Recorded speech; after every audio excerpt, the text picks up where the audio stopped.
बताने के बाद आप लोग पहले अच्छे से सुनने का काम कीजिए। उसके बाद हम लोगों के पास पूरा दिन है, जिन लोगों को एक लोगों को ये समझाने का काम करेंगे और आप लोग बगैर हेजिटेशन, बगैर किसी संकोच के आप इनसे पूछने का काम कीजिए।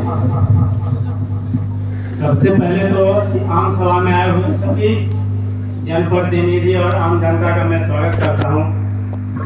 अब बात है कि मैं विशेष सर्वेक्षण कानूनगो पप्पू कुमार हूँ, ये अमीन है, आप लोग जान रहे होंगे।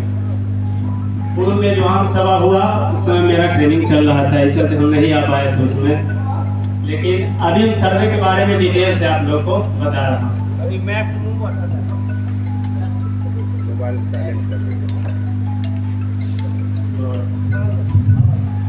इसमें प्रपत्र 1 जो बोले उसमें है कि जिला के बंदोबस्त पदाधिकारी द्वारा, जो कि पूरे जिला के हेड है, उनके द्वारा वो घोषणा किया जाता है कि आपके मौजे में सर्वे का काम स्टार्ट किया जाता है। उसमें कुछ है कि सर्वे कर्मी को राइट दिया गया है, जैसे मान लिया कहीं पेड़ है, कहीं फसल है, वहाँ जाने में सर्वे करने में परेशानी हो रहा है, उसको काटने वगैरह का अधिकार कुछ दिया गया है, उसको घोषणा पढ़िएगा तो आप लोग को पता चलेगा। उसके बाद है प्रपत्र 2 है, उसमें क्या है कि रैयत लोगों को अपना घोषणा पत्र देना है। उसमें आपको आपके पास जमीन का खाता खेसरा रकबा कितना है, जमीन किस प्रकार से आया है, ये सब का डिटेल भर के देना। उसमें एक वंशावली का है, उसमें वो उसके लिए है जो कि जिनका जमीन खतियानी था या पूर्वज के नाम से खरीद गया था, वंशज के आधार पर उनको प्राप्त हो रहा है, उनको वो फार्म भरना है। प्रपत्र 2 है वो जिनके नाम से डायरेक्ट केवाला है, वो आदमी अभी वर्तमान में मौजूद है, उनको बाकी ये 2 फॉर्म नहीं भरना है, सिर्फ प्रपत्र 2 भर के जमा करना। केवाला वाला जिनके नाम से डायरेक्ट केवाला है वो आदमी है, उनको वंशज वाला फॉर्म जो 2 पेज का है अलग से वो नहीं भरना है, सिर्फ 2 भर के, समझे। उसके बाद है कि यहाँ अभी जो डेट निकला है 15 सितंबर तक, उसमें पूरा बिहार का यही डेट है, सिर्फ यहाँ का नहीं, पूरा बिहार का डेट है 15 सितंबर तक जमा करना।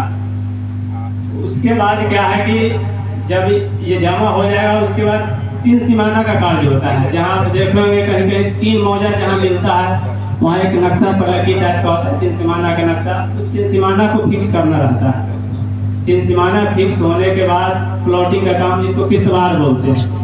किस्तवार में क्या होता है कि अमीन साहब जाएंगे आपका, यहाँ क्या है कि इस सर्वे में 2 टीम काम कर रहा है, एक राजस्व विभाग का जो कि हम लोग हैं, और एक इसमें एजेंसी काम कर रहा है। एजेंसी का कार्य है कि जितना हम लोग काम करते हैं उसमें सुधार करके उन लोग का नक्शा उपलब्ध कराना, या किसी प्रकार का सुधार करते हैं एनपीएम वगैरह जो बाद में बांटता है उपलब्ध कराना। जब ये किस्तवार पर जाएंगे तो इनको हवाई एजेंसी से पहले हवाई सर्वे हुआ है, ये आप लोगों को या किसी को बिना बताए हुए ये काम हो जाता है। उसमें क्या आता है कि हवाई सर्वे से आपका खेत का नक्शा बनाया जाता है, उसमें नक्शा बनाया जाता है, वही नक्शा इनको दिया जाता है। अब उस नक्शा को लेके ये अपने मौजा के उत्तर और पश्चिम दिशा से किस्तवार या प्लॉटिंग का काम शुरू करते हैं। प्लॉटिंग का काम शुरू करते हैं तो उसमें क्या होगा कि सबसे मान लिया पहला प्लॉट पर ही जाएंगे, वहाँ देखेंगे कि जो हवाई एजेंसी जो नक्शा प्राप्त हुआ है और वो अभी प्लॉट वो सेम चीज़ है या डिफरेंस है उसमें।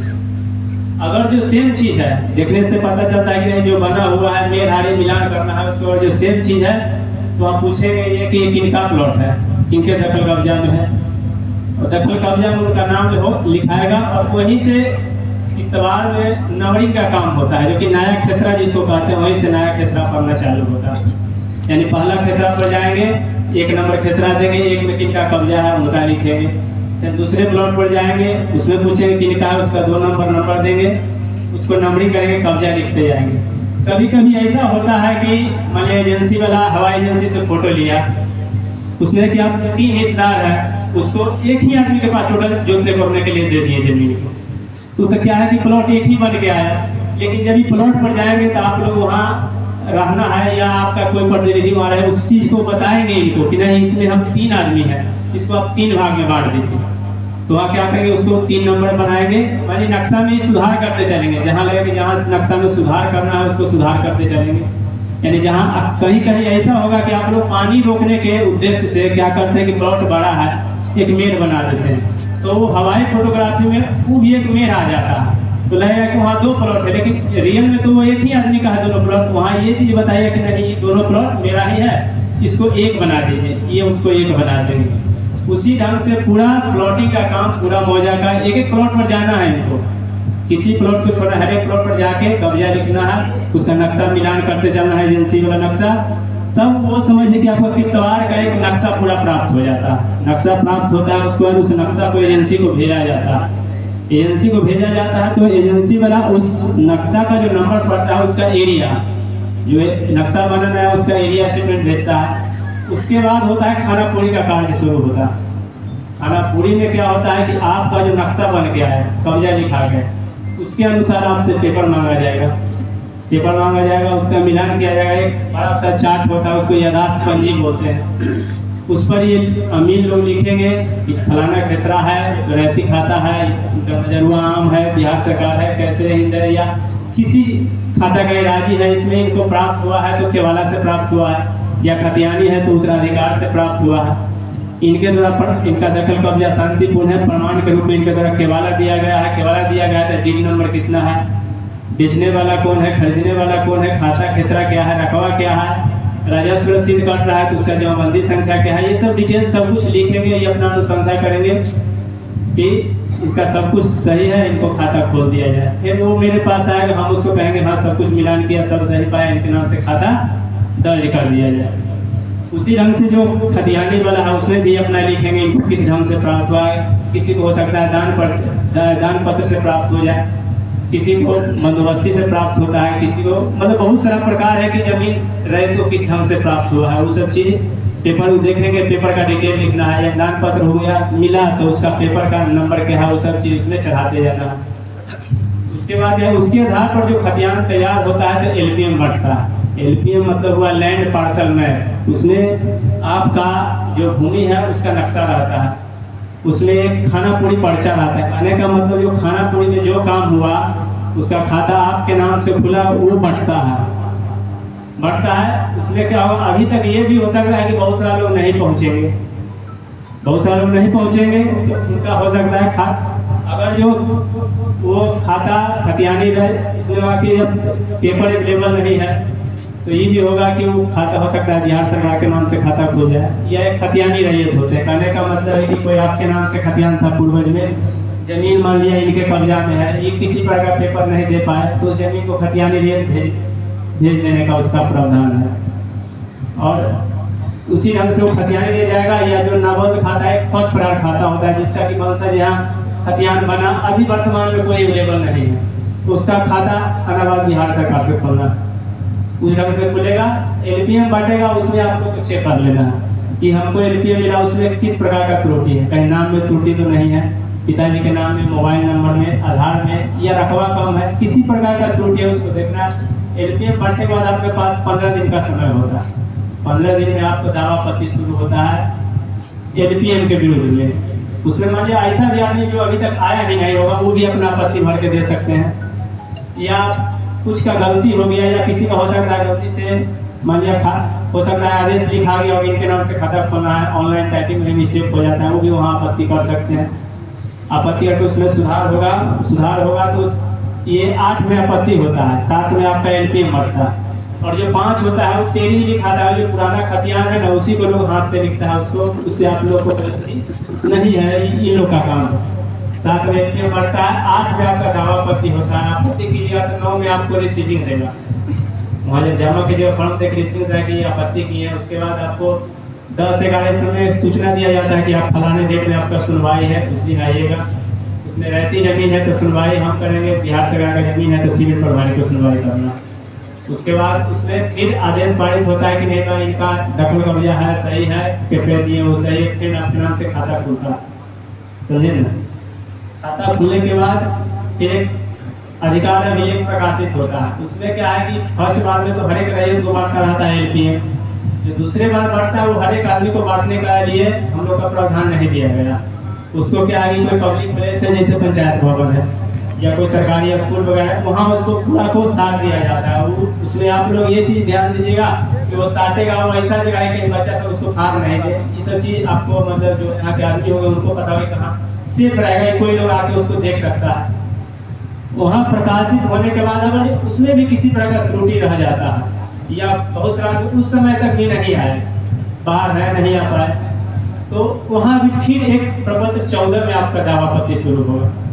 उसका सुनवाई मतलब 8 वाला जो सुनवाई था हम और कार्य सिविल प्रभारी मिलकर करते हैं, लेकिन 14 वाला होता है उसमें मेरा काम समाप्त हो जाता है। सिर्फ सिविल प्रभारी को सुनवाई करना, उसमें जो भी आपत्ति आता है वो करेंगे, या प्रपत्र 8 में उनका रिजेक्ट हो जाता है तो दूसरे सिविल का कहीं कोई बंदोबस्त पदाधिकारी जिला के किसी को बना कर भेजते हैं कि आप ये रिजेक्ट कर दिए तो उसका आप नहीं सुन सकते हैं, दूसरा आदमी कोई सुनेगा, वो आदमी उसको सुनता है। वहाँ सुनने के बाद फिर से आपको 14 में आपत्ति होगा, 15-16 में आपका फिर एक रिसीविंग मिलेगा, 17 में आपको सूचना जाएगा।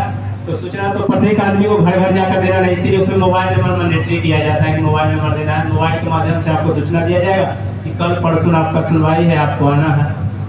उसमें सुनवाई होने के बाद जो सुधार होना है सुधार होता है। उसके बाद एक प्रपत्र 18 शुरू होता है। प्रपत्र 18 में अभी तक काम हुआ वहाँ के आधार पर लगान निर्धारण होता है। पहले का क्या कुछ रेट होता है कि इतना रुपये डिसमिल देना है, अब नया जो रेट है उसके अनुसार से लगान निर्धारण होता है। लगान निर्धारण होने के बाद उसको प्रपत्र 20 में उसको फिर से प्रकाशित किया जाता है, उसको अधिकार प्रारूप अधिकार अभिलेख बोलते हैं। उसको होने के बाद हम लोग का काम समाप्त हो जाता है। यहाँ से हम लोग का उसमें हम लोग का कोई अधिकार नहीं कि हम लोग सुधार करेंगे। उसके बाद फिर 21 में आपत्ति होता है, वो पूरे जिला का बंदोबस्त पदाधिकारी होते हैं जिला में, उनके यहाँ प्रपत्र 21 में दावापत्ति होता है। प्रपत्र 21 में दावापत्ति होता है। जैसे हुआ कि मान लिया कुछ लोग होता है कि मान लिया मेरे पास आए, हम खाता नहीं खोले, तो हमसे ऊपर जो मान लिया 14 में आपत्ति होता है, सहायक बंदोबस्त पदाधिकारी उनके पास होता है, वो भी मान लिया आपके साथ गलत किए तो जिला के जो बंदोबस्त पदाधिकारी हैं वो उसमें सुनवाई करेंगे कि भाई नीचे वाला गलत किया, वो भी देखेंगे। अब उनको जो सही लगता है वो अपना खाता खोलेंगे। वहाँ भी नहीं होता है तो फिर एक ट्रिब्यूनल कोर्ट के माध्यम से आप कोर्ट जा सकते हैं, उसको कोर्ट से भी आपका आदेश हो जाता है। तो कोर्ट से आदेश हुआ तो उसमें ये हुआ कि खतियान तो बन जाता है किसी और के नाम से। यानी 22 में क्या होता है कि 21 की आपत्ति के बाद 22 में जिलाधिकारी उसको डी नोटिफिकेशन करते हैं। डी नोटिफिकेशन होने के बाद उसमें जो खतियान को प्रचलन में आ गया, उसमें किसी प्रकार का सुधार संभव नहीं है। लेकिन मान लिया किसी आदमी का वहाँ भी छूट गया, वहाँ तक आदमी नहीं आ पाया, तो फिर आप कोर्ट के शरण में जा सकते हैं। कोर्ट और जो आदेश देता है कि नहीं इनका ही भूमि था, इन्हीं का होना चाहिए, तो सर्वे का तो काम समाप्त हो गया। आपको वो आदेश रखना है, वही आदेश लेके आप मान लिया सीओ के पास कर जाएगा आपका। उसके बाद जितना 22 तक फाइनल होने के बाद डी रखना है, उसी के आधार पर जमाबंदी नया कायम होगा लेना। और आपके पास मान लिया किसी का खाता नहीं खुला, कोर्ट जाएंगे तो कोर्ट से भी आदेश होता है, उसके आधार पर भी आपका खाता खुलेगा वहाँ पर। ये सर्वे का प्रपत्र था, इतना हम बता दिए। अब है कि फॉर्म भरने का है तो डेट 15 तक पूरा बिहार का लिमिट है दिया हुआ। अब तो कहीं पेपर में सब कुछ में कैलेंडर जारी किया हुआ है। अगर जो डेट बढ़ेगा तो हम लोग को कोई दिक्कत नहीं है। और बात है कि यहाँ मुखिया जी बोले कि यहाँ कार्यालय खोलने के लिए, तो कार्यालय पहले था कि एक ब्लॉक में 3 से 4 या 2 कहीं मतलब कैपेसिटी के अनुसार जितना बड़ा ब्लॉक है उसके अनुसार से ऑफिस खोलना था। कहीं कहीं एक ब्लॉक में 4-4 ऑफिस भी खुला था। पिछले बार हम शेखपुरा से करके आए हैं, करीब 5 साल से इस विभाग में काम कर रहे हैं। शेखपुरा ब्लॉक में था 4 सिविल बना हुआ। अब क्या कर रहे हैं कि पूरा सिविल को मर्ज करके, जहाँ भी था पहले भी 4 सिविल था उसको मर्ज करके एक सिविल आपका ब्लॉक के आसपास बनाना, ये वहाँ से आदेश आ गया। इसलिए जहाँ भी 4 सिविल चल रहा था पहले उसको भी मर्ज करके एक सिविल बना दिया गया। अब यहाँ मान लिया एक चीज ये बोले कि बहुत परेशानी होता है, लोगों को वहाँ जाना पड़ता है। तो पहले क्या था कि हम लोग को 1 या 2 गांव मिला हुआ रहता था एक कम्युनिटी। अभी नया में 4 से 5 गांव, किसी की 6 से 7 गांव दिया हुआ। तो देखना तो अमीन साहब को गांव आएंगे तो 7 गांव देखना है। मान लिया आप लोग वहाँ नहीं जा सकते हैं तो सप्ताह में एक दिन किसी दिन फिक्स कर दीजिए कि मान लिया जमालपुर में आएंगे तो बुधवार को आएंगे, मान लिया दूसरा बर्दीपुर में जाएंगे तो फलाने डेट में जाएंगे। कोई दिन फिक्स कर दीजिए, यहाँ आके फॉर्म ले लें, समझे आप लोग से। और जो लोग थोड़ा पढ़े लिखे हैं उनका ये है कि गाँव में जो लोग इलिटरेट ज़्यादा लोग हैं उनको आप लोग गाँव के लोग मदद कीजिए। और यहाँ एक देख रहे हैं कि हंगामा उठ रहा है कि भाई ऑनलाइन करना है, ऑनलाइन कराना कोई जरूरी नहीं है। आप बात स्पष्ट कर दी। हाँ सही बात। हाँ, ये हम बता रहे हैं ऑनलाइन करना आपके लिए कोई जरूरी नहीं है। आदमी को समझ में आया। ऑनलाइन उसके लिए है जो आदमी यहाँ है ही नहीं। जो दिल्ली में है वो नहीं आ सकता है यहाँ। वो अपना कैसे देगा, उसका कोई आदमी भी यहाँ नहीं है, न भाई है न पिताजी है, कोई आदमी यहाँ नहीं है। तो उसके लिए है कि वो अपना ऑनलाइन करेगा, वहाँ से वो विभाग के साइट पर जाएगा, वहाँ से उसका काम किया जाए। समझे बात को? इसमें ऑनलाइन का कोई मैंडेटरी नहीं। हाँ, आपको मन है कि नहीं भाई हम ऑनलाइन करेंगे तो आपका मर्जी है, ऐसा विभाग की तरफ से कोई आदेश नहीं है। 10 दिन से सर जमालपुर में इतने हल्ला फैल पूरा जे लोग तबाह खटोस मचा हुआ है। लोग हजार हजार रुपया ठीक है।